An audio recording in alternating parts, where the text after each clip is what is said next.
श्री तुलसीदास जी कहते छोटे बनने में बड़ा लाभ, कोई अपने बड़े होने का अभिमान छोड़कर। तुलसी लघुता बड़न की बड़ी बड़प्पन बात, वो छोटे बछड़ा पय पिए बड़े भये भुस खात। गाय के छोटे बछड़े को दूध पीने को मिलता, वही बड़ा जब बैल बन जाए तो भूसा खाने को मिलता है। कोई एक बाल्टी दूध बैल के सामने नहीं रखता कि आज त्योहार का दिन है तुम भी दूध पियो।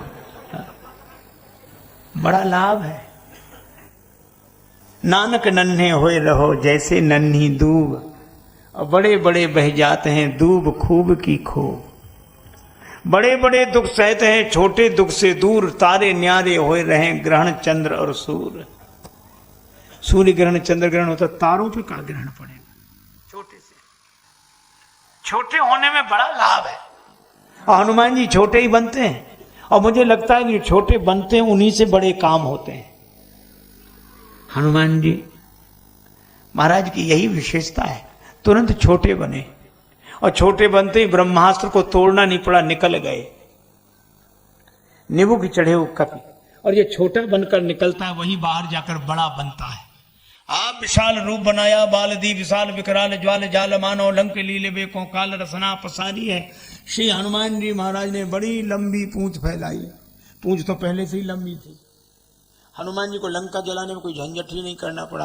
लंबी पूंछ पहले से ही, तो पूंछ पकड़ कर यहाँ आग लगाते हैं, वहां आग लगाते हैं, वहां इधर पूंछ कर दे उधर ही आग लग जाए। ऐसे लंका जला रहे थे जैसे बगीचे में बैठकर आदमी पाइप से पानी देता है। इधर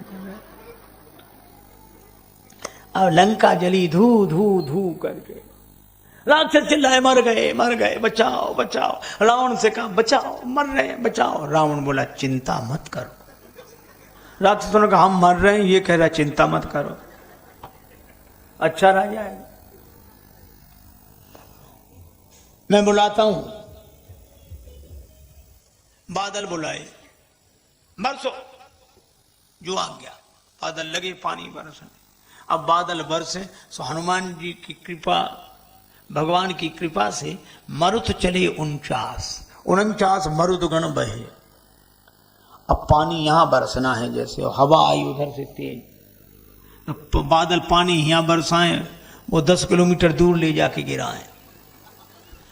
रावण ने कहा क्या हो रहा है? बादल बोले बरस रहे हैं, पर हवा इतनी तेज है कि हम ये फैसला नहीं कर पा रहे कहां से बरसे कि पानी लंका में गिरे। रावण बोला जाओ तुम। प्रलय पयोधि बोले, प्रलय के बादल बुलाए। अब प्रलय के बादल बरसते थे, आग और तेज होती थी। रावण ने कहा क्या हो रहा है? बादल बोले बरस रहे हैं पर आग और तेज हो रही है। रावण बोला तुम भी जाओ, कोई बचा नहीं सका। और हमें तो लगता है कि भगवान ने अग्नि परीक्षा कराई। सोने का हिरण निकला नकली, और जानकी माता ने स्वर्ण मृग मांगा था। तो जब स्वर्ण मृग नकली निकला तो राम जी को लगा कि श्री जानकी जी की एक ही भी इच्छा पूरी नहीं हो सकी। तब तक मिल गए हनुमान जी। तो हनुमान जी स्वर्ण शैलाभ देहम, और मृग है शाखा मृग के बड़ी मनुसाई, शाखा ते शाखा पर जाई। तो ये स्वर्ण मृग भेजा, और हनुमान जी को भेजकर भगवान ने कहा कि रावण अब अग्नि परीक्षा करके देख ले, तेरा सोना असली कि मेरा सोना असली। और अग्नि परीक्षा हुई तो लंका जल गई, और हनुमान जी का कुछ नहीं बिगड़ा। इसका अर्थ है जिस वैभव का मालिक अभिमान होता है वो वैभव नष्ट हुए बिना नहीं रहता, और जिस वैभव के मालिक भगवान होते हैं उस वैभव को कोई मिटा नहीं सकता। हनुमान जी का कुछ नहीं बिगड़ा। लंका जलकर नष्ट हो गई। हनुमान जी ने पूंछ बुझाई, खोई श्रम धरी लघु रूप बहो। जानकी माता के सामने बड़े होकर नहीं गए, बिल्कुल छोटे से पूंछ बुझाकर। जनक सुता के आगे ठाड़ भयो कर जोर। जानकी जी ने कहा वत्स हनुमान, तुमको स्वस्थ देखकर मैं प्रसन्न हुई। मुझे तो लग रहा था कि तुम्हें बड़ी पीड़ा हुई होगी। लेकिन बेटा हनुमान, एक बात समझ में नहीं आई। क्या? तुम्हारी पूंछ क्यों नहीं जली? हनुमान जी ने कहा कि माता, लंका भी क्या साधारण आग में जलता है? लंका क्या साधारण आग में जलती? सोने की लंका। तो आपने सुना होगा रावण ने एक ही बात कही, पावक का वर्णन है। पावक देव लगाए, पावक जरत देख हनुमंता, तो पावक तो ठीक है, पर श्री जानकी जी ने कहा कि अग्नि को ही तो पावक कहते हैं। पावक अपने पराये में भेद नहीं करती जलाने में। किसी का भी वस्त्र आग में गिरे, आग जला देगी, जलाना उसका स्वभाव है। तुम्हारी पूंछ क्यों नहीं जलाई? हनुमान जी बोले माता उस आग में जलाने की शक्ति के साथ बचाने की शक्ति भी बैठी थी। बचाने की शक्ति, हाँ, कौन थी बचाने की शक्ति? हनुमान जी बोले हमें राम जी से पता लगा श्री जानकी की पावक में समाई है। तो हनुमान जी ने कहा माता पावक ने जला दिया। पावक ने क्यों जला दी लंका? का राम रोष पावक सो जरई। जो अपराध भगत कर करई राम रोष पावक। तो राम जी के रोष रूपी पावक में लंका जली, लेकिन उसी पावक में आप विराजमान थे। आपने मेरी पूंछ बचा ली, आपके कारण में बच गया। श्री हनुमान जी ने एक बात और कही, ब्रह्मा आप पूछती हैं मेरी पूंछ क्यों नहीं जली? मैं आपसे पूछता हूं आप पावक में रहकर क्यों नहीं जली? आप तो पावक में ही हो, क्यों नहीं जली? जानकी माता ने कहा वत्स हनुमान मैंने क्योंकि आज्ञा मानी, प्रभु पद हियधरि अनल समान। भगवान के चरणों को हृदय में रखकर मैं आग में समा गई। हनुमान जी बोले माता यही तो उपदेश आपने मुझे दिया था, क्योंकि आप जानती थी कि आग लगेगी लंका में। तो आपने क्या कहा? रघुपति चरण हृदय धरि तात मधुर फल खाओ। राम जी के चरणों को हृदय में रखे रहना। और इसीलिए आप राम जी के चरणों को हृदय में रखकर आग में समा गई और आग आपको जला नहीं सकी। इसी तरह हमने भी राम जी के चरणों को आपकी आज्ञा से हृदय में रखा, तो लंका में लगने वाली आग मुझे भी जला नहीं सकी। जानकी माता ने कहा वत्स भगवान के चरणों को हृदय में रखने से आग नहीं जलाती? नहीं जलाती। कहा क्यों? चरण बड़े शीतल हैं। शीतल है क्यों? जिन चरणन थे निकसी सुरसरी। अच्छा, ये तो ठीक है, लेकिन हनुमान जी ने एक बात बड़ी अद्भुत कही, मां ये राक्षस कितनी कोशिश करते मेरी पूंछ जल ही नहीं सकती थी। जानकी माता ने कहा लंक जला के जली भी नहीं। हनुमंत विचित्र है पूंछ तुम्हारी। लंक जला के जली भी नहीं, हनुमंत विचित्र है पूंछ तुम्हारी। कौन सा जादू राजेश भरा, हंसी पूछती हैं मिथिलेश दुलारी। श्री हनुमान जी ने कहा माता बोले कपि ही राघव आगे हैं। मेरे हृदय में राम जी बैठे। बोले कपि ही राघव आगे हैं और पीछे है पूंछ, रहस्य है भारी। बोले कपि ही राघव आगे हैं, पीछे है पूंछ, रहस्य है भारी। अरे बानर को भला पूछता कौन, श्री राम के पीछे है पूंछ हमारे। राम जी के पीछे ही तो हमारी पूंछ है, नहीं तो कौन पूछता। और कितनी अद्भुत बात है, जो अपने हृदय में राम जी को रखते हैं उन्हें पूंछ के पीछे नहीं पड़ना पड़ता, पूंछ उनके पीछे पड़ जाती है। लेकिन हम लोगों की तो आदत खराब, चाहे जितने लोग हों सबसे पहले हमें पूछो, फिर किसी को पूछो चाहे नहीं पूछो। हमारी पूंछ आगे होनी चाहिए, आगे हमारी पूंछ, हमारी पूंछ। अरे भाई हम पूंछ से परेशान हैं और हनुमान जी पूंछ से परे हैं, यही उनकी शान है। वे उधर देखते ही नहीं है, राम जी के कीर्तन में मगन है। अच्छा एक बात है, धन्य है बजरंग बली। श्री तुलसीदास जी तो हनुमान बाहु में प्रार्थना करते हैं उस ग्रंथ में, तुलसी की बाह पर लामी लूम फेरिए। हे हनुमान जी महाराज आधिराज, मेरी बाहु पीड़ा से मैं बहुत परेशान हूं, अपनी पूंछ से झाड़ा लगा दो। ऐसी विलक्षण पूंछ है, और हनुमान जी की पूंछ जिसके सिर पर लहराती है उसी की सारे संसार में पूंछ होती है। जाके ये हुलसत हाँक हनुमान के। अच्छा देवता भी बड़े अद्भुत हैं। देवताओं के दो चार काम हैं, स्तुति वंदना आदि करना, पुष्प बरसाना, जय जयकार करना। लेकिन ये बड़े मौके से बरसाते फूल, ऐसे नहीं। परशुराम जी जब तक जनकपुर में थे और नाराज थे, देवताओं ने हल्ला नहीं मचाया, न फूल बरसाया। जब परशुराम जी राम जी की स्तुति करने लगे, किसी ने देवताओं से कहा अब तो माहौल ठीक है, अब स्थिति नियंत्रण में है। पर देवता बोले स्थिति भले ही नियंत्रण में, पर खतरा बना हुआ है, कब मूड बिगड़ जाए इनका। तो अब तो वे राम जी को प्रणाम कर रहे हैं, बरसाओ फूल। बोले अभी नहीं। कहा क्यों नहीं? बोले हम रिस्क नहीं लेते। जब परशुराम जी चले गए, मृगपति गए बनई तप हेतु, जब चले गए तब देवन दीनी दुंद भी। अब देवताओं ने बाजे बजाए, प्रभु पर बरसई फूल, हर से पुर नर नारी सब मिटी मोह में शोक। इसी तरह हनुमान जी रावण जी लड़ रहे हैं आकाश में, और देवता दोनों की जय बोले, जय हो जय हो। अब ना हनुमान जी का नाम लेना रावण, जुगल का दोनों की जय हो, जा जय हो। अब ऊपर ही लड़ रहे हैं। किसी ने कहा कि जय किसकी बोल रहे, हनुमान जी की कि रावण की? बोले हम तो दोनों की बोल रहे हैं। अरे ये दोनों की काहे को बोला? दोनों की। देवता बोले अब यही ठिकाना नहीं कि इन दोनों में जीतता कौन है। तो जय क्यों बोल रहे? बोले जो जीतेगा कहेंगे हम तो तुम्हारी ही बोल रहे थे। उनकी तो वैसे ही बोल रहे थे, तुम्हारी सही में बोल रहे थे। हा? देवता दोनों की जय बोलते हैं।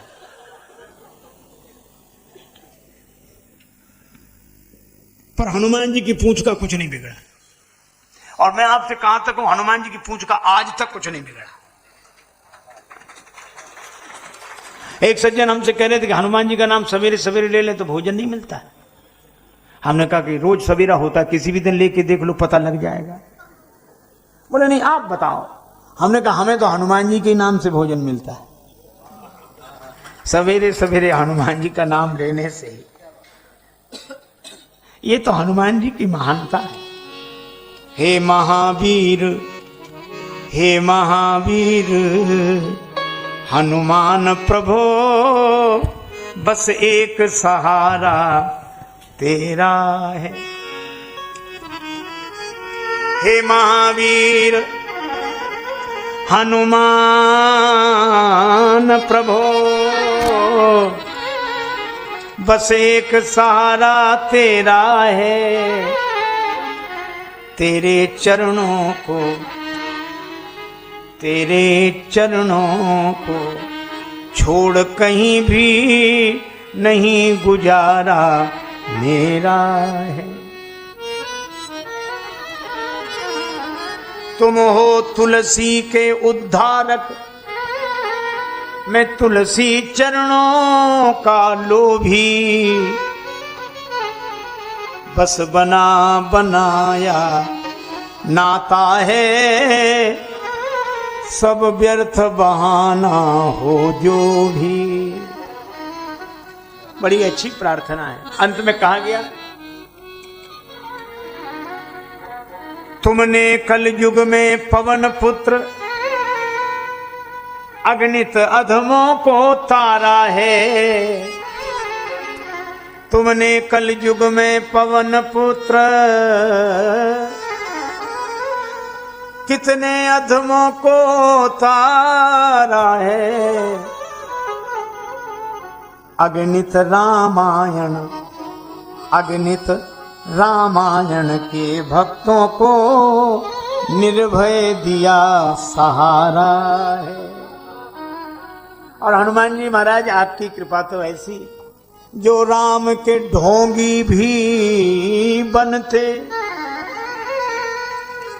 नाम से सूद कमाते हैं, ऐसे भी तेरी बाहों पर बैठ अंत श्री राम धाम को जाते हैं।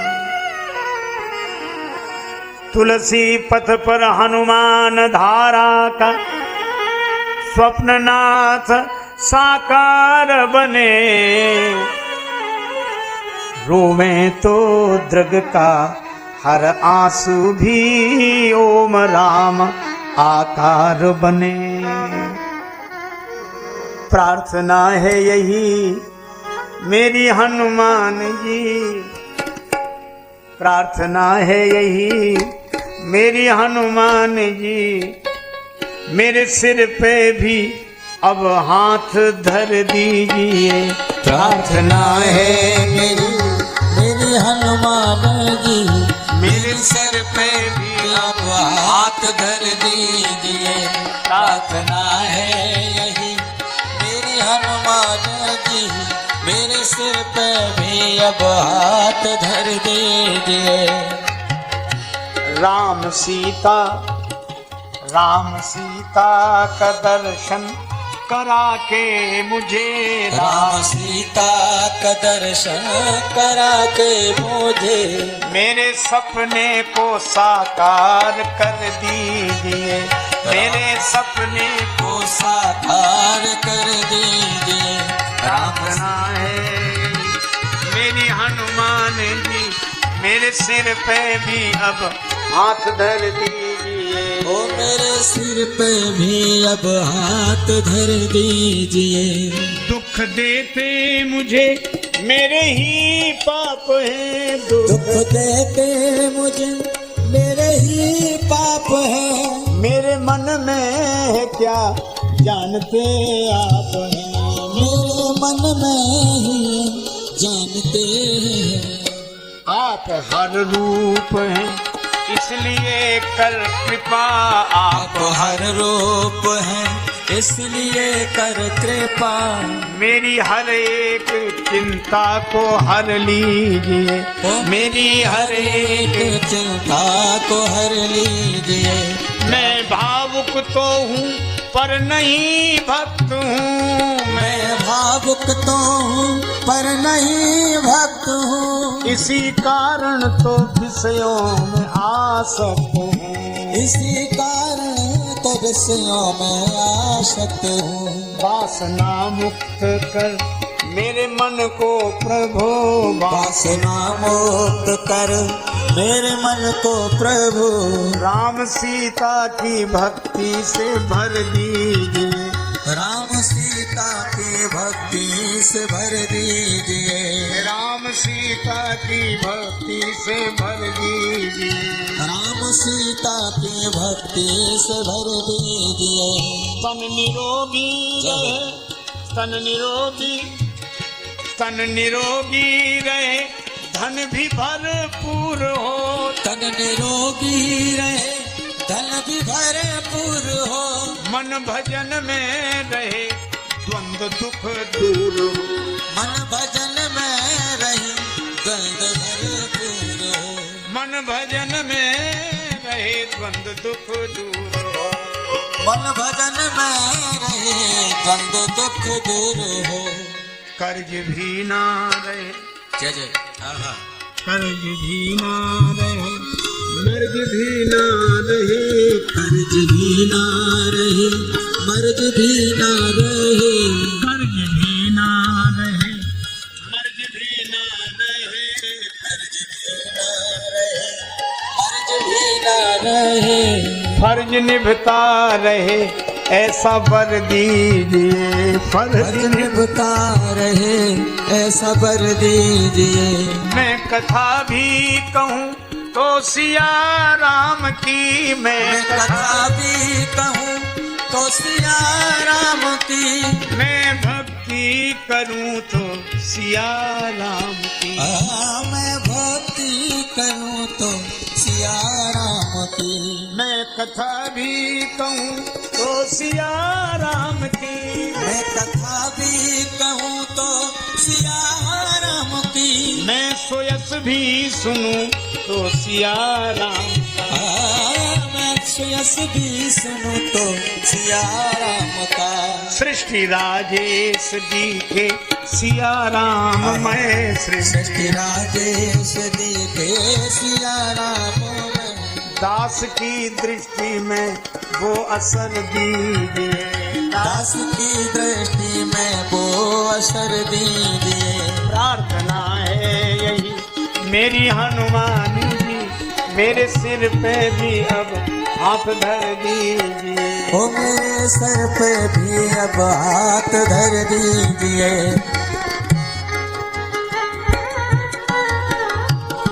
मेरे सिर पे भी अब हाथ धर दीजिए। महावीर बिन बहु हनुमान, राम जासु जस आप बखान। देखो, सबसे कठिन है अपनी निंदा सहन करना, आलोचना सहन करना, सबसे कठिन। खुद खाद धरती सहे, काट मूट बन राय, कुटिल वचन साधु सहे, सबसे सहा न जाए। श्री हनुमान जी महाराज की निंदा कौन कर रहे मालूम? राक्षस। वे लात मारते हैं और हनुमान जी पर व्यंग करते हैं, पर हनुमान जी को उसकी कोई परवाह नहीं। रावण से उन्होंने कह दिया, मोहिन कछु बांधे कैलाजा, मोहिन कछु बांधे कैलाजा, कीन चाहूं निज प्रभु कर काजा, कीन चाहूं निज प्रभु कर काजा। लोग निंदा कर रहे हैं और श्री हनुमान जी को कोई परवाह नहीं।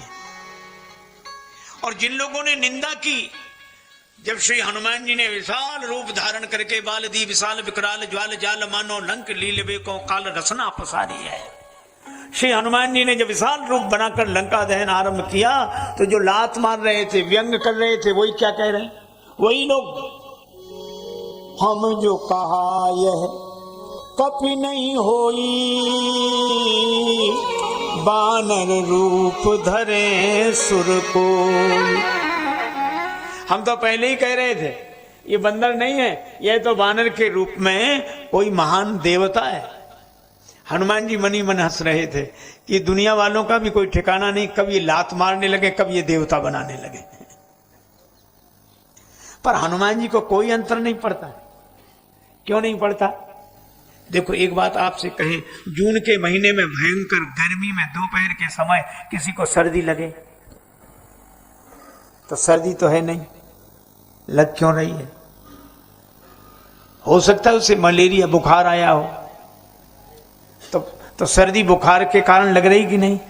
आज आप हमें एक बात बताओ, तो इलाज सर्दी का करना चाहिए कि बुखार का? बुखार का। सर्दी का इलाज नहीं करना चाहिए, बुखार का इलाज करना चाहिए। बुखार उतर जाएगा, सर्दी लगनी बंद हो जाएगी।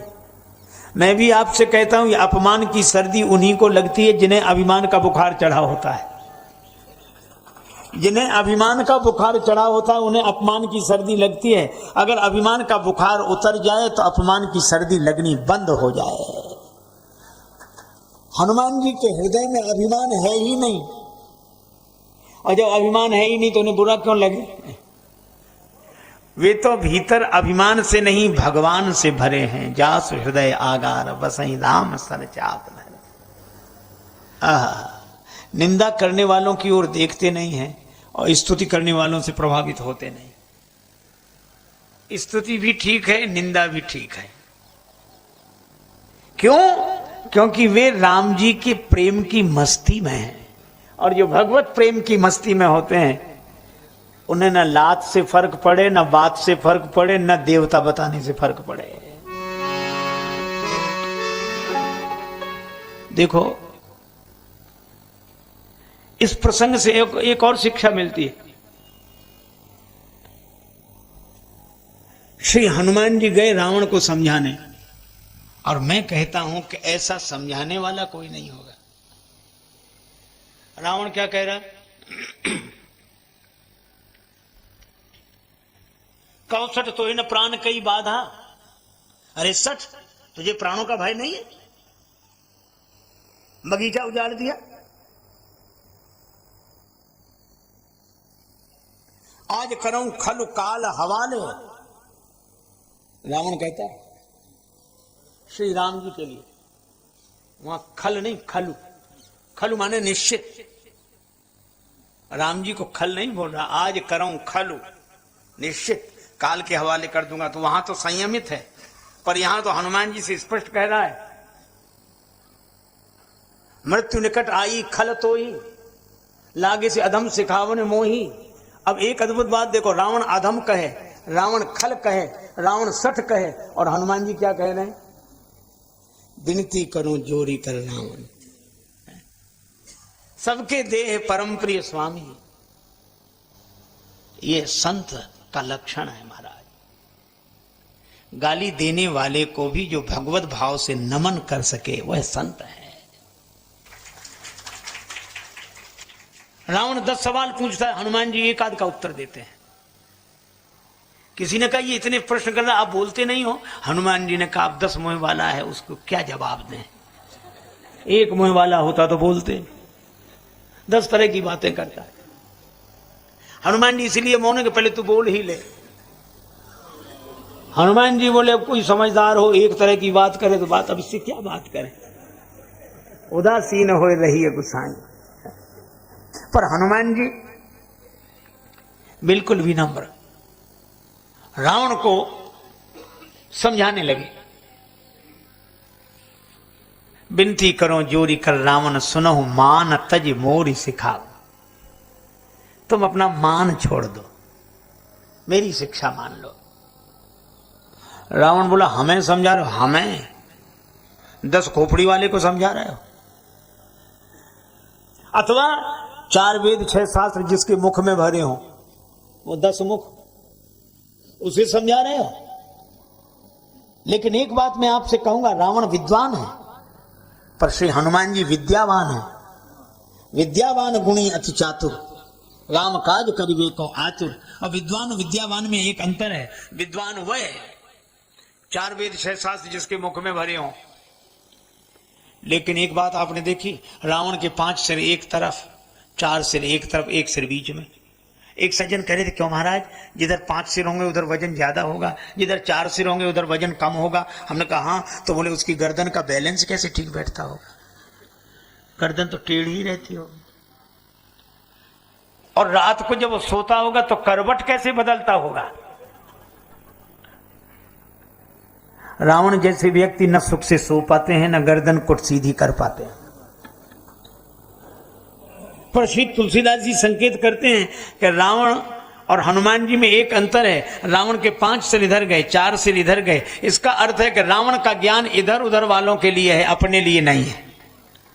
तिनहि ज्ञान उपदेशा रावण, इसलिए रावण विद्वान है जिनका ज्ञान इधर उधर वालों के लिए हो। पर हनुमान जी विद्यावान है। हनुमान जी का ज्ञान मस्तिष्क में, और इस मस्तिष्क से जब ज्ञान बहा तो सीधे हृदय में भगवान बनकर उतर गया। ये विद्यावान है जिसका ज्ञान हृदय में उतर जाए। हनुमान जी ने कहा कि रावण समझ ले। रावण बोला क्या समझूं, तो मेरी कमी ही देखते हो। हनुमान जी ने कहा कि हाँ, तुम्हारा हृदय में भगवान के चरण रख लो बस, और तो सब ठीक है। रावण बोला अरे जब सब ठीक है तो एक हृदय खराब ही बना रहे तो क्या है? हनुमान जी ने कहा कि वो कितना कीमती है यह भी तो सोचो। शरीर के सब अंग काम करते हैं और हार्ट ने काम करना बंद कर दिया, तो ये कहीं तो है। हृदय को ठीक रखो। रावण बोला अगर यही कमी बतानी थी तो और देवताओं ने क्यों नहीं बताई, और लोगों ने क्यों नहीं बताई जो हमारी प्रशंसा करते हैं? हनुमान जी ने कहा कि रावण, फोटोग्राफर 2 तरह के होते हैं, एक कैमरे के फोटोग्राफर, एक एक्सरे वाले। कैमरे को आपके भीतर से कोई मतलब नहीं होता। आप देखते हैं कैमरा आपकी तरफ थोड़ा घूम जाए, इधर घूम जाए, इधर, तो जितने लोग बैठते हैं पता भी नहीं लगने देते, और कैमरा जैसे घूमा वैसे तो ठीक होने लगते हैं, क्योंकि फोटो बिगड़ न जाए। चाहे भले ही कभी देखने को न मिले पर बिगड़े नहीं, क्योंकि इस कैमरे को आपके भीतर से कोई मतलब नहीं है। अब मान लो बीमारी हो जाए, अब गए डॉक्टर के पास, डॉक्टर साहब पेट में दर्द रहता है, डॉक्टर कहेगा वो तो ठीक है, एक्सरे कराओ। लेकिन एक्सरे की ये विशेषता क्या है, वो भी फोटो लेता है पर उसको आपके बाहर से कोई मतलब नहीं। जिस अंग में खराबी है उसका फोटो खींच कर दिखा देगा। हनुमान जी ने कहा कि रावण सुन, अब तक तुम्हारी जिसने प्रशंसा की वो कैमरे के फोटोग्राफर थे, और मैं वैद्य हूं। और वैद्य कौन? सदगुरु वैद्य वचन विश्वास। सदगुरु वैद्य जय जय जय हनुमान गुसाई कृपा करो गुरुदेव की नाई। गुरुदेव की तरह कृपा करो। तो मैं गुरुदेव और सदगुरु वैद्य की हैसियत से एक्सरे रिपोर्ट दे रहा हूं कि दिल खराब है, दिमाग तो बहुत तेज है, दिमाग में तो सभी शास्त्र भरे हैं पर दिल खराब है। रामचरण पंकज और धरहु। रावण बोला हमें समझा रहे हो? हमें? हाँ, हमें समझाने का फल जानते हो? हनुमान जी ने कहा कि समझाने वाले का हमारे यहाँ भारत में तो बड़ा सम्मान होता है। रावण बोला हमारे यहाँ नहीं होता है। फिर क्या होता है? रावण ने कहा देखो तुम्हारे बगल में कौन खड़ा है। काल की अधिष्ठात्री शक्ति मृत्यु को हनुमान जी के बगल में खड़ा कर दिया और रावण बोला मृत्यु निकट आई खल तो ही। देख मौत तुम्हारे बगल में खड़ी है। हनुमान जी ने देखा मौत बगल में खड़ी है, लेकिन हनुमान जी डरे नहीं। हनुमान जी रावण की तरफ देखकर बोले, रावण ने कहा कि मौत बगल में खड़ी है और तुम डर नहीं रहे हो। हनुमान जी ने कहा कि मौत हमारे बगल में खड़ी जरूर है, लेकिन रावण देख तुम्हें रही है। हमारे बगल में खड़ी है पर देख तुम्हें रही है।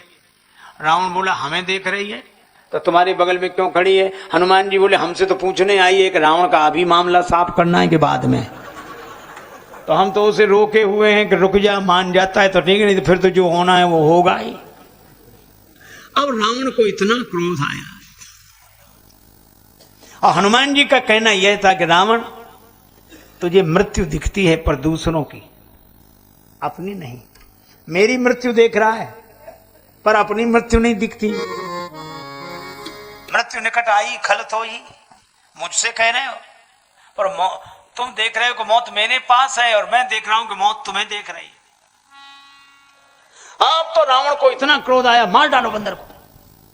और जब बंदर को मारने की बात सुनी, श्री तुलसीदास जी कहते हैं सुनत निशाचर मारन धाये, मारने के लिए दौड़े। लेकिन हनुमान जी निश्चिंत हैं। क्यों निश्चिंत हैं? हनुमान जी ने कहा कि मैंने देखा जानकी माता को मारने तो स्वयं रावण दौड़ा, तलवार लेकर दौड़ा, लेकिन मंदोदरी ने हाथ पकड़ लिया। मुझे लगता था कि मैं कूद पड़ूं श्री जानकी जी को बचाऊं, लेकिन मंदोदरी ने ही हाथ पकड़ लिया। हमने कहा वाह प्रभु क्या लीला है, जहां मारने वाला खड़ा होता है बचाने वाला भी वहीं मौजूद होता है। अब राक्षस हमें मारने आ रहे हैं तो हम काहे को चिंता करें, मारने वाले भेजे ही हैं तो बचाने वाले भी भगवान ही भेजेंगे। और इस भरोसे पर रहे सुनत निशाचर मारन धाये तो सचिवन सहित विभीषण आए। विभीषण जी आ गए। श्री हनुमान जी के बाद भेजे गए अंगद जी। और मैं आपसे निवेदन करूं, हनुमान जी संत हैं और अंगद जी सिपाही हैं। संत सहन करता है पर सिपाही सहन नहीं करता है। हनुमान जी सहन करते हैं, अंगद जी नहीं। अच्छा, काम दोनों एक करते हैं। इसीलिए मुझे लगता है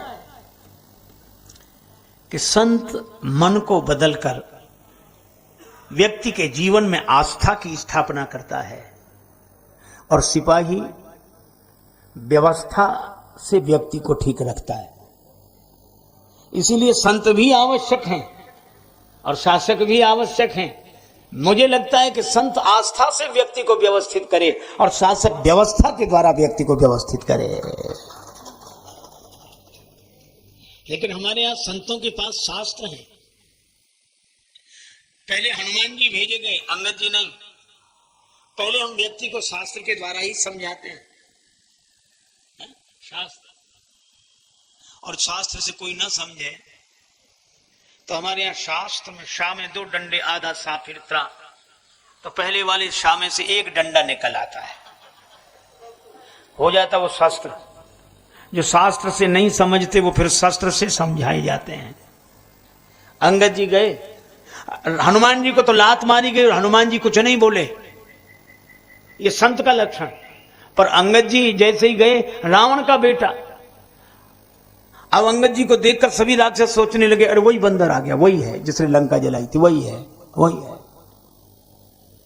इतने में रावण के बेटे ने लात उठाई कि अंगद को मारे। तेई अंगद का लात उठाई तो अंगद जी ने वही पांव पकड़कर गई पद पट के भूमि भमाई, पांव पकड़कर घुमा के जो नीचे डाला, गिरते ही प्राण गए। अब राक्षस घबरा कि ये वो बंदर नहीं है, ये वो नहीं है, ये वो नहीं है। अंगद जी रास्ता ही नहीं पूछ रहे थे।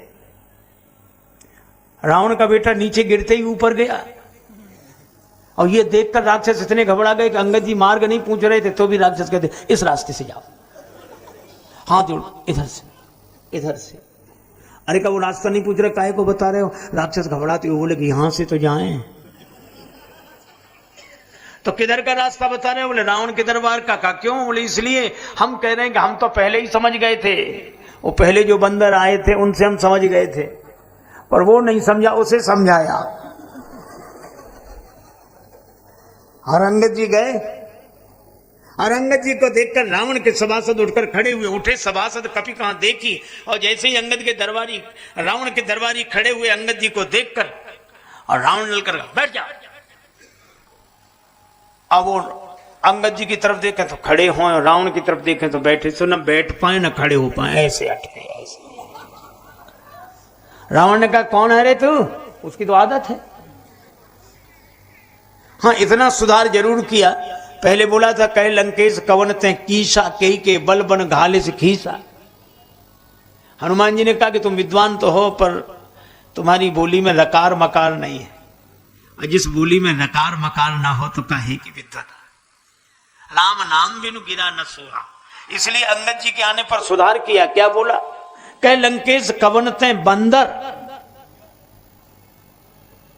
अब रावण सोच रहा था ऐसे ही हम 2-4-10 सवाल पूछेंगे तब ये बोलेगा, पर रावण ने इतने ही कहा कह लंकेश कवन ते बंदर।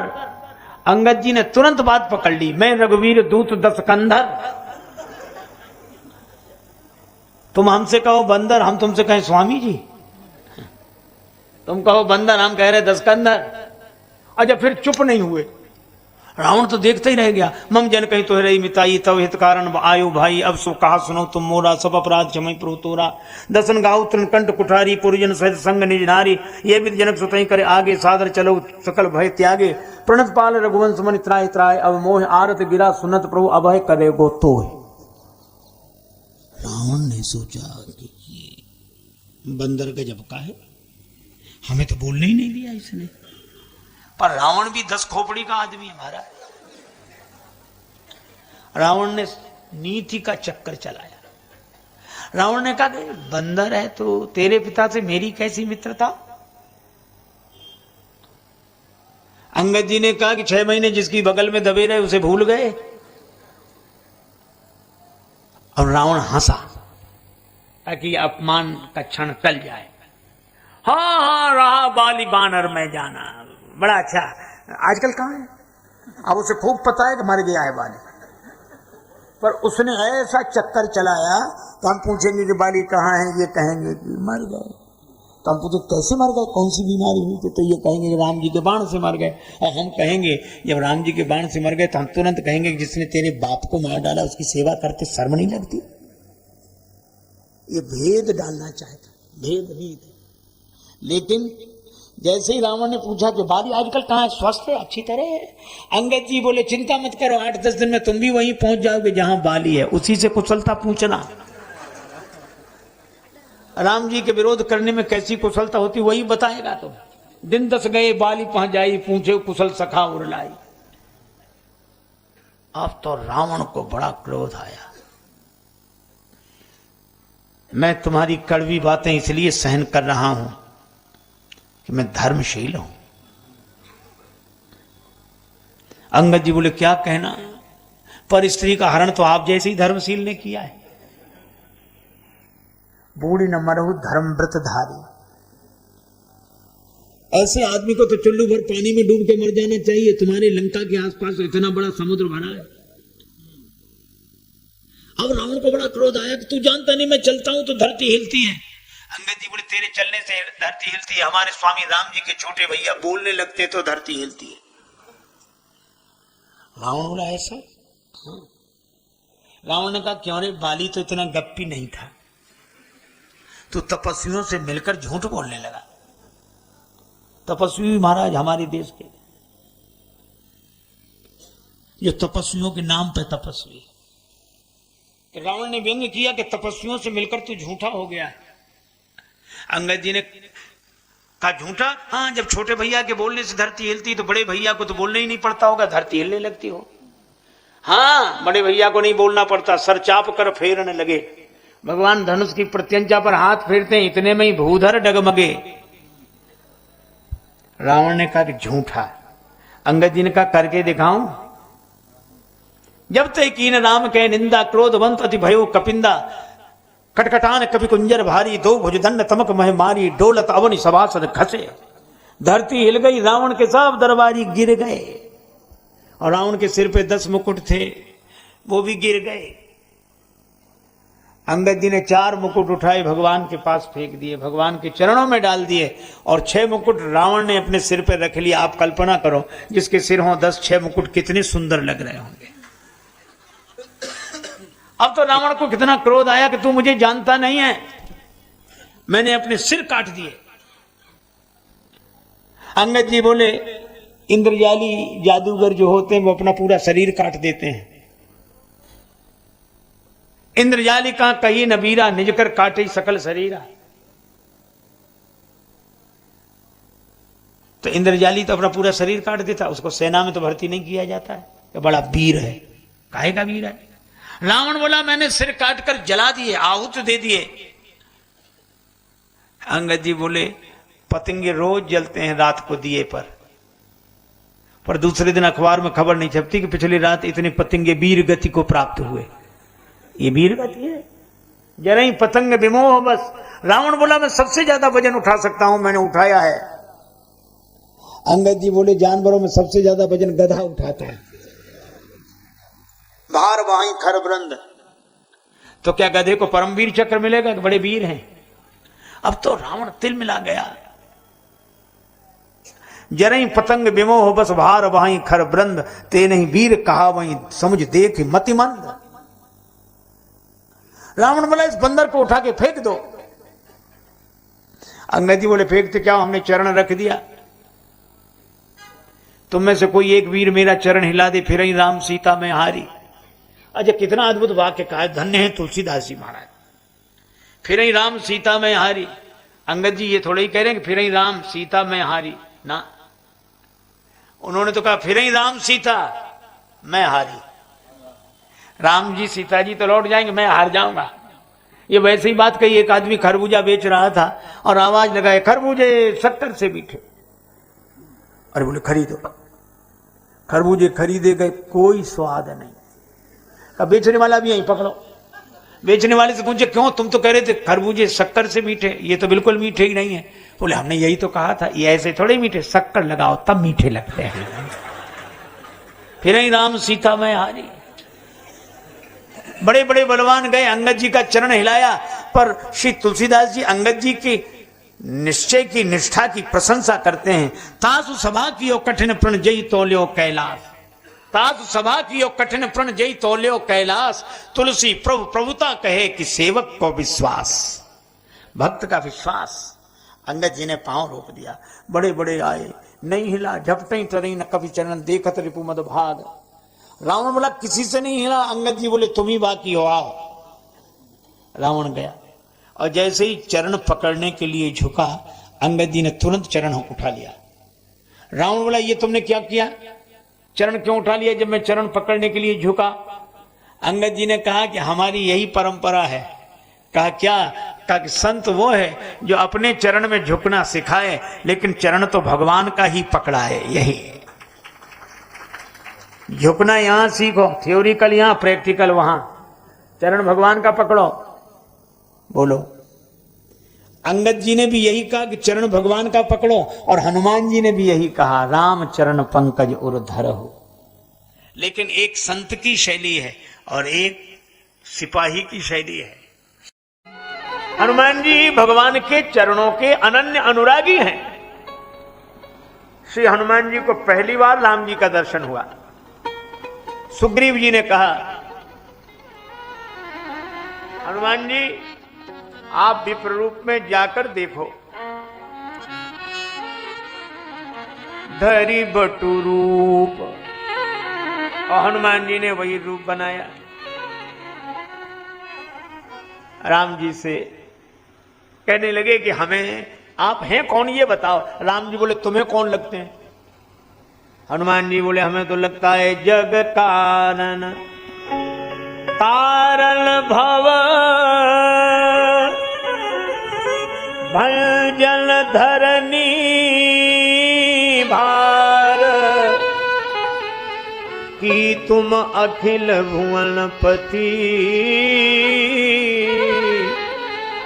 लीन मनुज अवतार। आप जग के कारण हैं, भव सिंधु से तारने वाले हैं, धरित्री का भार भंजन करने वाले हैं, अखिल ब्रह्मांड के स्वामी हैं, मनुष्य रूप में प्रकट हुए। हमें तो ऐसा लगता है भगवान छिपा कर उत्तर देते हैं, नहीं नहीं भैया हम जग कारण नहीं है, फिर जगत हमारा कारण है। कौशलेश कौशलेश दशरथ के जाए, और तुम कहते हो तारण भव। हम तो स्वयं बंधन में हैं, हम क्या बंधन से मुक्त करेंगे किसी को।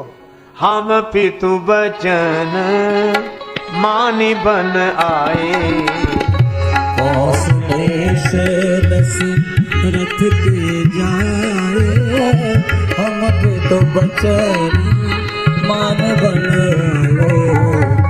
कौशलेश दशरथ के जाए, हम तो बचन मान बन आए। कौशलेश। और तुम कहते हो मैं धरित्री की रक्षा करने वाला।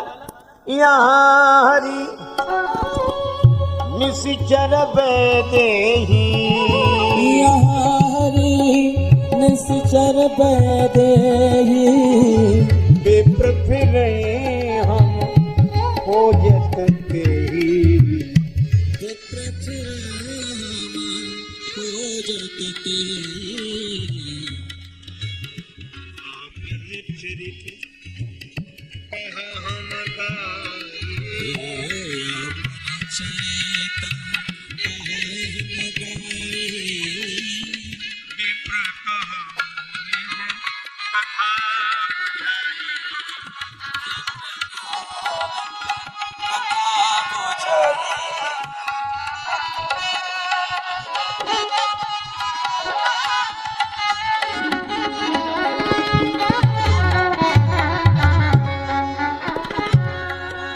हे ब्राह्मण देवता, हमने तो अपनी कथा कह दी। आप कह रहे हो कि मैं धरती का भार हरण करने आया हूं। अरे मैं धरती की बेटी की रक्षा नहीं कर सका, और अखिल ब्रह्मांड का स्वामी बता रहे। अगर मैं ऐसा होता तो विप्र फिर ही हम खोजते ही तो श्री किशोरी जी को ढूंढते हुए क्यों घूमते। हमने तो अपना चरित्र सुना दिया। हे ब्राह्मण देवता, अब आप अपनी कथा कहो। हनुमान जी चरणों में गिर गए, पहचान लिया प्रभु। आप कहते मैं अपनी कथा कहूं, प्रभु मेरी कोई कथा होगी? कथा तो आपकी होती है, जीव की तो व्यथा होगी। भगवान ने कहा अच्छा व्यथा सुनाओ। हनुमान जी बोले व्यथा बची नहीं है। आपके दर्शन के बाद भी अगर व्यथा बची रहे तो आपके दर्शन की महिमा ही क्या है? फिर व्यथा रही नहीं, कथा हो नहीं सकती। सुग्रीव जी की व्यथा सुनाई। पीठ पे चढ़ा दिया, लेकर आए। सुग्रीव जी ने पहले नहीं देखा, तब देखा। क्यों? अब यह भी हनुमान जी का वैशिष्ट्य है। जब सुग्रीव जी ने कहा कि आप जाकर देखो, हनुमान जी बोले हम क्यों जाकर देखें, क्या तुम्हारी आंखें नहीं हैं? आंखें तो हैं, पर इन आंखों से दिखाई सबको वो नहीं देता। ये दिखने वाली आंखें, हमारे आपके सबके दो ही नेत्र हैं, दायां और बायां। दाहिने जो अनुकूल, बाएं जो प्रतिकूल। हमारे पास दो ही दृष्टियां हैं, या तो हम किसी को मित्र समझते हैं या शत्रु समझते हैं। लेकिन शिव जी के पास तीसरा नेत्र है। जहां हम लोग तिलक लगाते हैं, यहाँ न दाई तरफ न बाई तरफ, न मित्र की झूठी प्रशंसा न शत्रु की झूठी निंदा, न मित्र के कारण राग न शत्रु के कारण द्वेष। और राग द्वेष रहित दृष्टि बिल्कुल बीच में है। और जो दृष्टि राग द्वेष से रहित होती है, ऐसी दृष्टि ही भगवान को पहचान सकती है। सुग्रीव जी ने कहा कि आपके 3 नेत्र हैं, शिवावतार हैं, आप जाकर देखें। अच्छा सुग्रीव, जब तुम इतना जानते हो तो तुम्हें भ्रम क्यों हो गया? सुग्रीव जी ने कहा कि मुझे समझ में नहीं आ रहा। पर श्री तुलसीदास जी बोले हम बताते हैं। सुग्रीव जी, आप राम जी को देख रहे हैं, लेकिन कब देख रहे हैं? जब श्री सीता जी उनके साथ नहीं है। इसका अर्थ यह है कि श्री सीता जी साक्षात भक्ति हैं। भक्ति के बिना भगवान को देखोगे तो भ्रम हो ही जाएगा। इसलिए भगवान को भक्ति के साथ देखना चाहिए। पर सुग्रीव जी ने कहा कि हम तो मानने वाले हैं। देखो सती जी को भी भ्रम हुआ, और सती जी को भ्रम तब हुआ जब सीता जी नहीं है प्रभु के साथ। और उनको भी एक सदगुरु मिले हैं शंकर भगवान, और सुग्रीव जी को भी एक सदगुरु मिले हैं हनुमान जी। पर सुग्रीव जी ने हनुमान जी की बात मान ली, उन्हें राम जी मिल गए। और सती जी ने शंकर जी की बात नहीं मानी। पर सुग्रीव अगर नहीं देख पा रहे हैं तो हनुमान जी की दृष्टि से देख रहे हैं। और कितना बढ़िया संकेत है कि भगवान को अगर देखना हो तो सदगुरु की दृष्टि से देखना चाहिए। धरि बट रूप देखते जाइए, और सदगुरु की कृपा जिस पर हो जाए। हनुमान जी भगवान को लेकर आ गए। तब सुग्रीव राम कहां देखा? तब देखा कब? जब गुरुदेव ने दिखाया, मित्रता कराई। पावक साखी दे कर जोरी प्रीति दृढ़ाए। अग्नि की साक्षी दी गई। लक्ष्मण जी ने व्याख्या की, सुग्रीव तुम लकड़ी की तरह हो, राम जी अग्नि की तरह हैं। तुम लकड़ी की तरह समर्पण कर रहे हो, राम जी अग्नि की तरह तुम्हें अपना रूप बना रहे हैं। व्याख्या बड़ी अच्छी थी। पर राम जी ने कहा लक्ष्मण तीसरे को भूल गए। तीसरा कौन? तीसरा कौन? कहा कि आग और लकड़ी दोनों ही हो, लेकिन हवा न चले, पवन न चले तो आग लकड़ी मिल ही नहीं सकते। तो जैसे पवन के बिना आग और लकड़ी नहीं मिल सकते, इसी तरह पवन कुमार के बिना राम और सुग्रीव नहीं मिल सकते। ये पवन कुमार है। लेकिन हनुमान जी इतने विनम्र हैं कि वे अपने इस महिमा को भी स्वीकार नहीं करते ना। पर श्री हनुमान जी ने कहा कि प्रभु मैं बीच में नहीं हूं, आपके और सुग्रीव के मिलाने के लिए मैं बीच में नहीं हूं। पर बीच में कौन है? बीच में तो आग है। हमारे और सुग्रीव के बीच में अग्नि है। अगर आप बीच में नहीं तो बीच में कौन है? यहां तो नहीं दिखाई दे रहा। श्री हनुमान जी ने कहा कि महिमा उसी की है जो नहीं दिखाई दे रहा। कहा कौन? हनुमान जी ने कहा कि जो अग्नि के बीच में है। पावक रखी ने आपने और सुग्रीव जी ने बीच में। आप ये तो समझो कि आप दोनों के बीच में पावक, और पावक के बीच में कौन? स्वयं राम जी कहते हैं श्री जानकी जी से, तुम पावक मां करो निवासा, जब लगी करो निशाचर नासा। तो श्री जानकी जी समाई हैं इसमें। तो श्री किशोरी जी की कृपा के कारण आप और सुग्रीव जी मिल रहे हो। यह तो जानकी जी की कृपा है, मेरा कुछ नहीं। ऐसे परम विनीत श्री हनुमान जी, परम दैन्य वाले श्री हनुमान जी, ऐसे हनुमान जी की प्रशंसा स्वयं राम जी करते हैं। महावीर बिनवऊं हनुमाना, राम जासु जस आप बखान। हनुमान जी भगवान के चरणों के अनन्य अनुरागी हैं। श्री हनुमान जी की पहली बात आपको दर्शन है। सुग्रीव जी ने कहा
ब्राह्मण का रूप बना कर गए और भगवान को देखा तो सिर झुका दिया। माथनाई राम जी मन ही मन खूब हंसे। वाह हनुमान जी, वेश बड़ा सुंदर बनाया, पर वेश के अनुसार लीला हुई नहीं। क्यों? ब्राह्मण बनकर आए हो ना? हाँ आए, और मुझसे कह रहे हो छत्री रूप फिरऊ बनवीरा। मुझे आप ही कह रहे हो कि मैं छत्री हूं। तो महाराज मुझे ऐसा लगता है कि बने हुए ब्राह्मण हो, असली ब्राह्मण नहीं हो। क्यों? हनुमान जी ने मन ही मन पूछा। प्रभु मन ही मन बोले वो ब्राह्मण कैसा कि जिसका सिर क्षत्रिय के आगे झुक जाए? माथ ना आई, इसलिए लगता असली ब्राह्मण नहीं हो, बने बनाए हो। तो हनुमान जी भी चूकने वाले नहीं। हनुमान जी मन ही मन बोले कि प्रभु अगर मैं असली ब्राह्मण नहीं हूं तो आप भी असली क्षत्रिय नहीं। कहा कैसे जाना कि मैं असली क्षत्रिय नहीं हूं? कहा कि प्रभु एक बात तो सोचो, क्या आप कह रहे हैं वो ब्राह्मण कैसा जिसका सिर क्षत्रिय के आगे झुक जाए, तो मैं ये पूछता हूं वो क्षत्रिय कैसा जो ब्राह्मण को देखकर जिसका सिर न झुके? आपका भी तो नहीं झुका। तो हमें तो लगता है कि जैसे हम ब्राह्मण वैसे ही आप क्षत्रिय। हम भी बनकर आए, आप भी बनकर आए। भगवान खूब हंसे, पर हनुमान जी आए छिपकर और भगवान को करना चाहते हैं प्रकट। आप कौन हैं? अच्छा, कौन कहते समय सबसे पहले इनकी दृष्टि गई कहां? क्या बढ़िया पंक्ति है। कठिन भूमि कोमल पदगामी,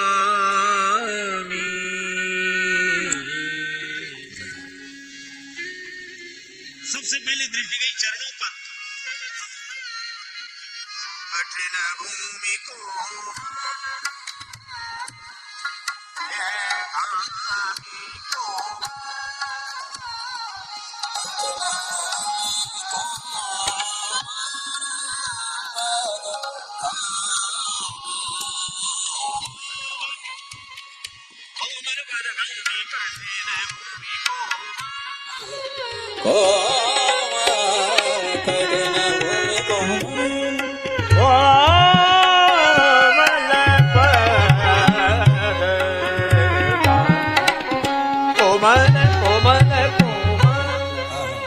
सबसे पहली दृष्टि गई भगवान के चरणों पर। कठिन भूमि कोमल पदगामी, ये भूमि बड़ी कठिन कठोर है और आपके चरण बड़े कोमल हैं। चरणों पर दृष्टि गई, इसीलिए नहीं को राम चरण अनुरागी। भूमि बड़ी कठोर है, आपके चरण बड़े कोमल है। लक्ष्मण जी हंसने लगे। राम जी ने कहा क्या बात है, क्यों हंस रहे हैं? लक्ष्मण जी ने कहा हनुमान जी की बात पर हमें हंसी आ रही। क्यों? महाराज इतने दिन से आपके साथ है, कोई ना कोई मिलता ही है, और जो मिलता है सो यही कहता है कठिन भूमि कोमल पदगा। ये भूमि बड़ी कठोर, आपके चरण बड़े कोमल। यानी कितनों से सुन चुके, चरण बड़े कोमल, पृथ्वी बड़ी कठोर। ये तो ठीक है, पर किसी ने इंतजाम किया है। और यही होता है, साहिल के तमाशाई हर डूबने वाले पर अफसोस तो करते हैं, इमदाद नहीं करते। दुख बहुत दुख है। लक्ष्मण जी बोले हमें तो ऐसे ही लगता है कि जैसे इतने लोग कह रहे थे वैसे ही हनुमान जी। इंतजाम सचमुच किसी ने नहीं किया। और राम जी को हंसी लगी। लक्ष्मण तुम्हारा सोच भी बड़ा विचित्र है, बड़ा विचित्र सोच है। लक्ष्मण जी ने कहा कि प्रभु जब आप हंस रहे हैं तो एक बात और कह दो। हाँ हाँ बोलो। लक्ष्मण जी बोले सबसे ज्यादा दुखी भरत भैया थे। राम लखन सी बिन पग पनहि, करि मुनि बेस फिरहि बन बनहि। हे प्रभु ये कंठ का किरण मार्ग, आपके निरावरण चरण बड़ी पीड़ा होती है। सबसे ज्यादा दुखी भरत भैया थे। हाँ, उन्होंने भी इंतजाम की, कौन कहे खड़ा हूं और ले गए। राम जी ने कहा लक्ष्मण तुम भी बहुत अद्भुत हो। लेकिन राम जी ने कहा लक्ष्मण हनुमान जी ऐसे, इन्होंने चरणों की ओर देखा है तो ये चरणों के भक्त हैं। और आप आश्चर्य करोगे, उसी दिन से हनुमान जी ने राम जी को कभी पैदल नहीं चलने दिया, कभी। कैसे चले? हनुमान जी बोले मेरे कंधे पर विराजे।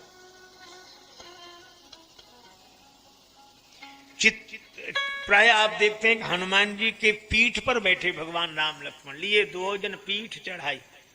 पर चित्रों में हम देखते हैं कि हनुमान जी के स्कंधारूढ़ हैं भगवान श्री राम लक्ष्मण। तो राम जी लक्ष्मण जी को कंधे पर बिठाया। राम जी बोले बड़ा डर लगता है पर्वत की चढ़ाई और आप पवन पुत्र, कहीं पांव फिसला तो गिरोगे, हमको लेकर गिरोगे। हनुमान जी ने कहा किसी के कंधे पर बैठकर अगर किसी को डर लगे तो वो एक काम करता है, क्या दोनों आंखें मूंद कर दोनों हाथों से उसी का सिर पकड़ लेता कि तुम्हारे ही सिर पड़े, चाहे गिराओ चाहे पहुंचाओ। आप ऐसे ही करो। राम जी ने भी आंख मूंद ली, लक्ष्मण जी ने भी आंख मूंद ली, और राम जी लक्ष्मण जी ने हनुमान जी का सिर पकड़ लिया, और हनुमान जी ने राम जी लक्ष्मण जी के चरण पकड़कर हृदय से लगा दिया। कहा कि प्रभु अब आप आंख खोल दो, अब आप नहीं गिरोगे। राम जी ने कहा कैसे जाना कि हम नहीं गिरेंगे? हनुमान जी बोले आप तो तब गिरेंगे जब हम गिरेंगे, तो तुमने कैसे जाना कि तुम नहीं गिरोगे? हनुमान जी बोले प्रभु जिसके माथे पर आपने हाथ रख दिया हो, अरे वो भी गिरेगा तो फिर बचेगा कौन? भक्त भगवान दोनों के कर कमल मेरे सिर पर नहीं गिरेगा। पीठ पे चढ़ा दिया, लेकर आए। रात्रि को एकांत पाकर श्री जानकी माता ने कहा कि प्रभु आप हनुमान जी की ओर देखते हैं, लेकिन जब हनुमान जी आपकी ओर देखते हैं तो आप आंख नहीं मिलाते हैं, क्या कारण है? क्या कारण है जो आंख नहीं मिलाते? बड़ा अच्छा उत्तर दिया। राम जी के कमल लोचन सजल हो गए। श्री राम जी ने कहा श्री जानकी जी, हनुमान जी मेरे मानस पुत्र हैं, तो कौन ऐसा पिता होगा जो अपने ऐसे प्रिय पुत्र की ओर बार बार न देखना चाहे? तो मैं बार बार देखता हूं। अच्छा बार बार देखते तो ठीक है, लेकिन जब हनुमान जी आपकी ओर देखते तो आप मेरी ओर क्यों देखने लगते हैं? राम जी ने कहा श्री किशोरी जी मुझे दूसरी बात याद आ जाती है। जब याद करता हूं सुनो सुत तो वात्सल्य भाव से उनकी ओर देखता हूं, और जब वे मेरी ओर देखते हैं तो याद आ जाती बात है ओ ऋण मैं नाही। मैं हनुमान जी का कर्जदार हूं, ऋणी हूं। हनुमान जी मेरे धनी हैं। और श्री जानकी जी आप ही बताओ किस कर्जदार की हिम्मत है कि अपने धनी से आंख मिला सके? इसलिए हम हनुमान जी की ओर देखते ही नहीं हैं। कपि से ऋण हम नाही, कपि से अच्छा देखो एक बात सुनो, प्रभु हनुमान जी को आपने विदा भी नहीं किया, सारे वानर विदा किए, श्री अंगद जी तक को विदा किया जिनकी बड़ी लालसा श्री चरणों में रहने की थी, पर हनुमान जी को विदा नहीं किया। क्यों? राम जी ने कहा कि मैंने सबसे कहा अब गृह जाओ सखा, सब अपने अपने घर जाओ। तो हनुमान जी को विदा क्यों नहीं किया? राम जी बोले सबके अपने अपने घर हैं, सुझा रहे हनुमान जी के घर ही नहीं, इन्हें विदा कहां करें? हनुमान जी के घर है ही नहीं, हनुमान जी तो यही है। और फिर एक बात और है, क्या कोई कर्जदार धनी अगर दरवाजे पर आकर बैठ जाए तो बिना कर्ज चुकाए कैसे उसे विदा कर दे? और हनुमान जी के ऋणी तो सभी हैं, कोई हनुमान जी को विदा कर ही नहीं सकता।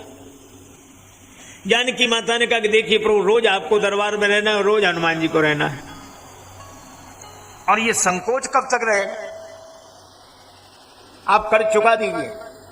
राम जी बोले कर्ज चुकाया नहीं जा सकता, तो श्री जानकी जी ने कहा कि प्रभु एक काम कीजिए, क्या? एक ये लिखकर दे दीजिए कि मैं कुछ नहीं दे सकता,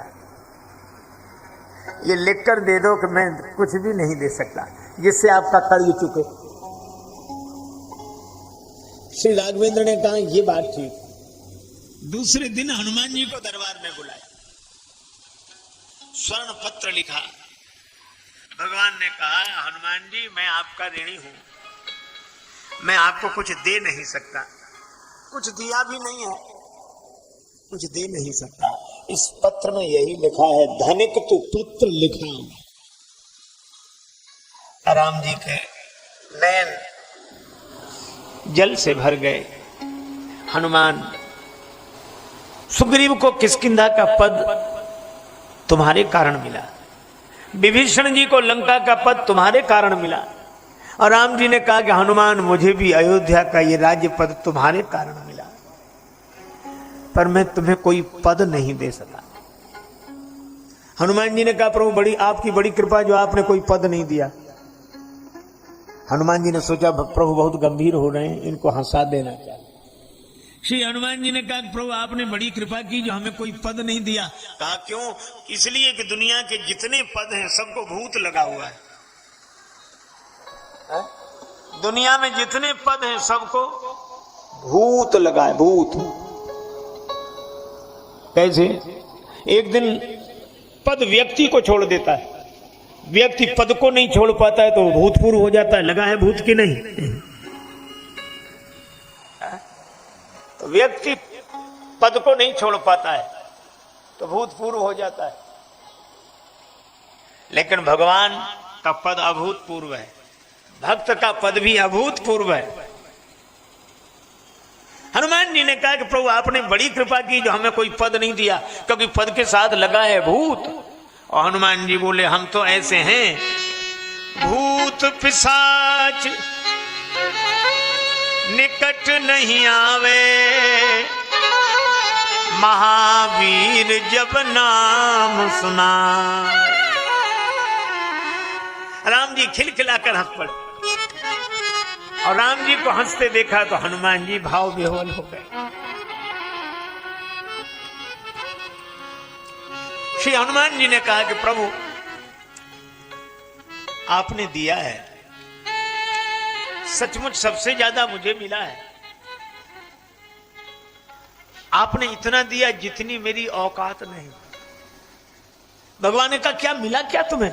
कहा किष्किंधा का पद एक सुग्रीव जी को मिला, लंका का पद एक विभीषण जी को मिला, और प्रभु अयोध्या का राज्य पद एक आपको मिला। हाँ हाँ तुम्हें तो कुछ नहीं मिला। हनुमान जी ने अपना मस्तक भगवान के चरणों में रख दिया, हाथों से दोनों चरण पकड़कर बोले प्रभु आप सबको एक एक पद मिला है, मुझे तो आपके लिए दो दो पद मिले हैं, और जिसे दो दो पद मिले हों वो एक पद के चक्कर में काहे को पड़े। हनुमान जी भगवान के चरणों के अनन्य अनुरागी हैं। हमारे आपके सबके दो ही नेत्र हैं, दायां और बायां, दाहिने जो अनुकूल, बाएं जो प्रतिकूल। हमारे पास दो ही दृष्टियां हैं, या तो हम किसी को मित्र समझते हैं या शत्रु समझते हैं। लेकिन शिव जी के पास तीसरा नेत्र है, जहां हम लोग तिलक लगाते हैं, यहां न दाईं तरफ न बाईं तरफ, न मित्र की झूठी प्रशंसा न शत्रु की झूठी निंदा, न मित्र के कारण राग न शत्रु के कारण द्वेष।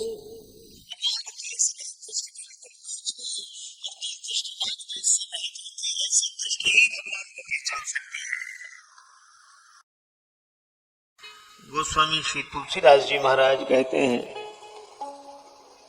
कि जिन्होंने अपने मान को ही मिटा दिया हो वे हनुमान। अच्छा, इसीलिए सुंदर कांड में बड़ा सुंदर संकेत है। श्री विभीषण जी शरण में आए,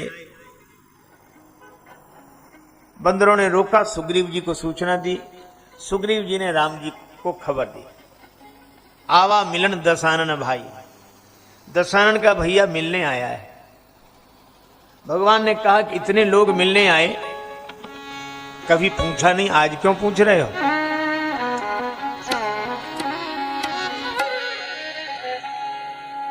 क्या इसलिए पूछ रहे हैं वो दशानन का भैया है, और आप दशरथ जी के पुत्र हो। अब दशरथ जी के पुत्र हैं राम जी, तो श्री दशरथ शब्द का अर्थ बड़ा सुंदर अर्थ है। 10 इंद्रियों को जिसने रथ बना लिया, ये 10 हम आप सबको मिली हैं। 5 ज्ञानेंद्रियां, 5 कर्मेंद्रियां, इन 10 को जिसने साधन करके लक्ष्य प्राप्ति में इन्हें रथ बनाया हो, वो दशरथ। और 10मुख कौन? का जिसने 10 इंद्रियों को भोगों के लिए मुख बना रखा हो, वो 10मुख। खाओ पियो मौज करो। जीवन दशाननी वृत्ति से नहीं बिताना चाहिए। 10 इंद्रियों को भोगों के लिए मुख बना लिया। अच्छा, भगवान राम की लीला देखो कितनी अद्भुत है। वे दशरथ जी के यहाँ प्रकट होते हैं, दशानन को मिटाते हैं। अर्थात राम जी संयम के यहाँ प्रकट होते हैं और असंयम को मिटाते हैं। जहां संयम है, जहां सदाचार है, जहां साधना है, जहां सदगुरु भक्ति है, जहां समर्पण है, वहीं भगवान प्रकट हैं। और जहां ये सदगुण नहीं है, उनको मिटाने के लिए भगवान अवतार लेते हैं। तो विभीषण जी ने कहा कि प्रभु मैं इसलिए कह रहा हूं, वो है दशानन का भाई और आप हो दशरथ जी के पुत्र, ये मित्रता हो जाएगी? ये मित्रता हो जाए तो बताओ। भगवान श्री राम मुस्कुरा कर बोले कि भैया सुग्रीव, हमारा अवतार भी तो इसीलिए हुआ है कि जितने दशानन के भाई हैं उन सबको दशरथ परिवार में मिला लिया जाए, असंयमियों को संयम की शिक्षा दी जाए, संयम का पाठ पढ़ाया जाए। सुग्रीव जी बोले महाराज आप कह रहे सो तो ठीक, लेकिन दशानन का भैया है, इसलिए हमें लगता है पता नहीं नकली वेश बनाकर क्यों आया है, कामरूप के कारण आवा। भगवान बोले हम बताएं क्यों आया है? तो सुग्रीव जी तुरंत बोले प्रभु आप क्या बताएंगे, हम ही बता रहे हैं, भेद हमारा लेन सठावा। कई बार बहुत से लोग ऐसे होते जो स्वयं प्रश्न करेंगे स्वयं उत्तर देते हैं। अच्छा जब भेद लेने आया है? हाँ। अच्छा सुग्रीव जी एक बात बताओ, क्या हमारे तुम्हारे बीच में कोई भेद है? नहीं है। तो हमारे अंगद जी के बीच में भेद है, हमारे जामवंत जी के बीच में भेद है। इतनी बड़ी वानर वाहिनी में जितने प्रमुख योद्धा हैं, किनसे ऐसा संबंध है जिनसे हमारे उनके बीच में भेद हो? तो भेद तो है ही नहीं, किसी से नहीं है। भगवान ने कहा जब है ही नहीं तो ले क्या जाएगा, हो तो ले जाए, है ही नहीं तो ले क्या जाएगा, आने दो। सुग्रीव जी बोले हमें तो लगता है उसको बांध कर रखो। भगवान ने कहा यह बात ठीक। सुग्रीव जी बड़े खुश हुए, तो रस्सी की व्यवस्था करें। अरे रस्सी से बंधा कितनी देर बंधा रहेगा? भगवान ने कहा कि मैं अपनी विशाल भुजाओं में बांधकर अपने हृदय मंदिर में कैद कर लूंगा, उसको हृदय से लगाकर रखूंगा, प्रेम पास में आबद्ध कर लूंगा। अब ये देखो, विभीषण जी को हनुमान जी अच्छी तरह जानते हैं और हनुमान जी महाराज भी वहीं बैठे हैं, पर बोले ही नहीं कहते कि नहीं महाराज सुग्रीव जी अनभिज्ञ हैं इसलिए ऐसा कह रहे हैं, मैं जानता हूं, मैं मिलकर आया हूं हनुमान जी से। हनुमान जी नहीं बोलते। अरे और तो और, जब सुग्रीव जी ने कहा कि राखिए बांध मोहि असभावा, तो भगवान ने कहा सखा नीति तुम नीक विचारी, तुम्हारी नीति बिल्कुल ठीक है। अब हनुमान जी ने कहा कुछ नहीं, केवल श्री राम जी की ओर देखा और देखने का भाव यह था किसी को बुरा ना भला देखना है और हमें तो तेरा फैसला देखना है। भगवान तुरंत बोले ममपन शरणागत भयारी, तुम्हारी नीति ठीक है लेकिन मेरी प्रतिज्ञा है शरणागत, आर्तजन प्रणतजन त्राण पा सके।